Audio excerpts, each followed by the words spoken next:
Y a-t-il réellement une ville cachée en Amazonie? Ratanaba est le nom de la ville située en Amazonie. Le think tank d'Aquila Pesquisas mène des études dans la région amazonienne depuis environ 30 ans dans le but d'en savoir plus sur son origine, ses habitants et sa culture. La ville est considérée par les spécialistes de l'association comme la capitale du monde.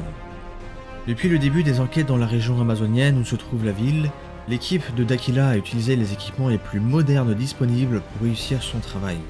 Actuellement, les études sont réalisées avec la technologie avancée LIDAR, Light Detection and Ranging. La recherche en Amazonie avec la technologie LIDAR permet d'obtenir des résultats sans déforester la forêt.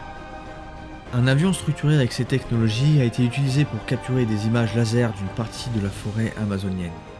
Ce type de logiciel travaille avec une grande précision même sur la végétation et grâce aux résultats, il sera possible d'obtenir la cartographie de la zone sélectionnée afin de prouver les recherches sur Ratanaba, la cité perdue enfouie dans l'Amazonie brésilienne.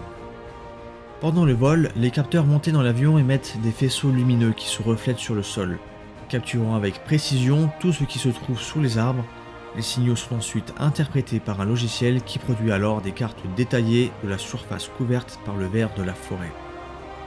Urandir Fernandez de Oliveira, président de D'Aquila Pesquisas et de l'écosystème d'Aquila, nous explique à propos des modèles et des processus d'analyse de la zone.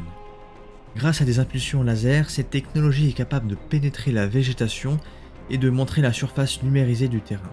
Pour cela, il est nécessaire de suivre le site avec un avion, c'est ce que nous avons fait dans les lignes d'Apiacas, dans l'état du Mato Grosso, où se trouverait une partie de Ratanaba. Auparavant, on utilisait le GPS, les études topographiques, l'interprétation des symboles et le sonar à travers les impulsions sonores.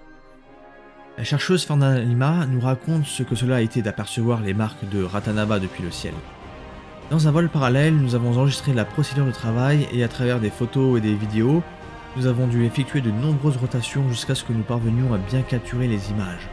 C'était vraiment cool car à un certain tournant de l'avion, les blocs apparaissaient à notre vue et nous étions étonnés par leur forme. C'était une expérience incroyable. L'un des fronts de recherche du groupe de recherche d'Aquila est l'histoire de l'humanité. La visite de sites historiques est essentielle pour recueillir davantage d'informations et construire des preuves concrètes pour les théories sur qui a habité la Terre avant la génération humaine. Avec l'autorisation du ministère de la Défense, le groupe de recherche d'Aquila a engagé une société pour réaliser une cartographie de la région, en particulier là où les blocs de Ratanaba sont visibles.